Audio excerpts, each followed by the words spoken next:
Eyewitness News closed captioning is brought to you by Romaine Crosspoint Auto Park. Save thousands on truckloads of vehicles used by players and officials during the Romaine Crosspoint After Tournament Sales event. You're watching WEHT Local with Brad Bird, Whitney Ray, Chief Meteorologist Wayne Hart, and Sports with Drew Ammon. This is Eyewitness News at 10. Welcome back, everyone. Well, we now know the name of the Washington, D.C. police officer being investigated for allegedly threatening to shoot First Lady Michelle Obama. Reports say it is 17-year veteran of the force, Christopher Pesciano of Warrenton. He was assigned from time to time to the First Lady's motorcycle escort.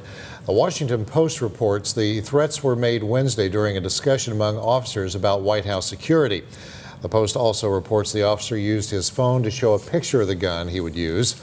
The officer will likely face administrative action versus criminal charges. Tonight we've learned that Sylvester Stallone's son is dead. 36-year-old Sage Stallone was found dead in his apartment.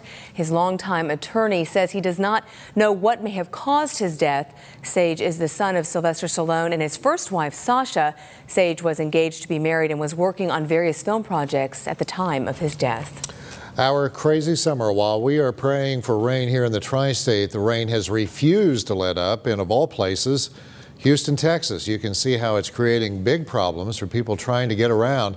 Cars and drivers are stranded in flooded streets. One man had to get on top of his car to stay dry after getting stuck in the waters. People here are not expected to get relief anytime soon. The National Weather Service is forecasting chances of rain for the next several days. Again, this scene in the Houston, Texas area.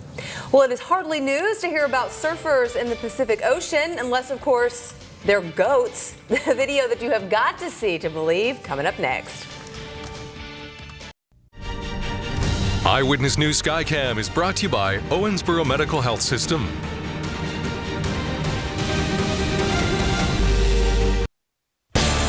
Eyewitness News at 10 continues.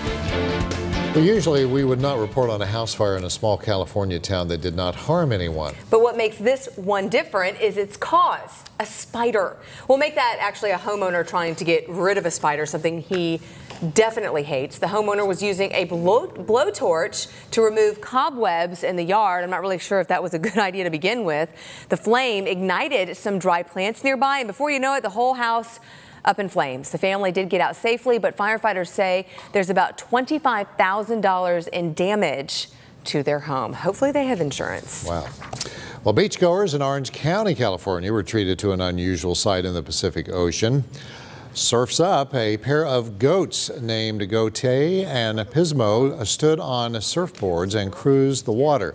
You have got to be kidding me. The goat's owner teamed up with some surfers to see if they could get both goats to ride on one board together. They caught the first wave and it was pretty good. I love surfing, so I figured the goats would like surfing, so. Surfing is not the only thing these goats can do. The owners have them helping with gardening duties and eating, well, of course, eating weeds, but my gosh. That is hilarious. Have you ever seen those, fainting goats? Yeah. I mean, that would be awful if you had one of those on the surfboard and it just plunk. Yeah.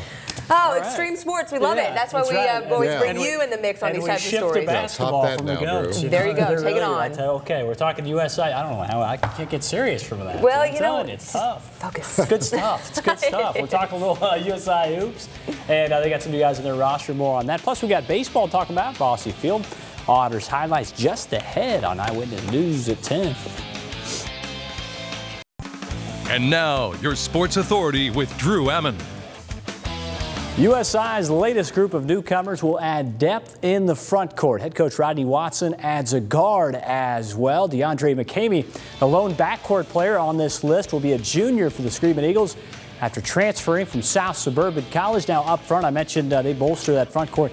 6'8" junior forward Aaron Nelson is off to USI after playing at Highland Community College and Southwestern Illinois College. 6'7" junior Manny Ogunfulu is from Frederick Community College. He also joins the Eagles.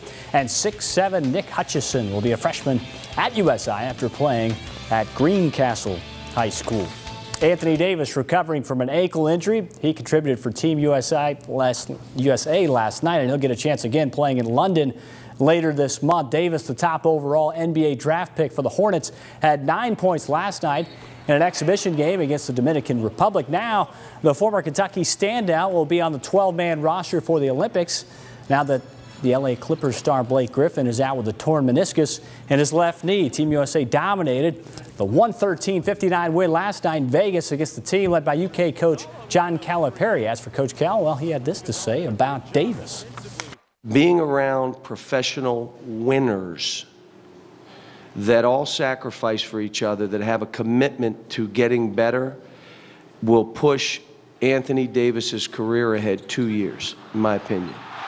As for Team USA, up next, an exhibition game with Brazil on Monday. Frontier League Baseball, Honor Ball back at Bosse Field. The All-Star break is over.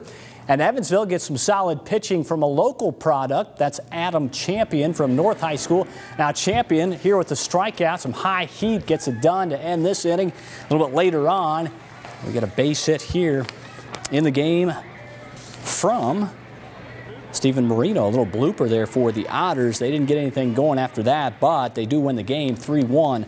The final. All right, Cards and Reds, Big League Baseball from Great American Ballpark in Cincinnati. Dusty Baker looking on. And this is Skip Schumacher with the base hit. Gets under the glove there of Brandon Phillips. 1-0 St. Louis. But a little bit later on, it is Adam Wainwright.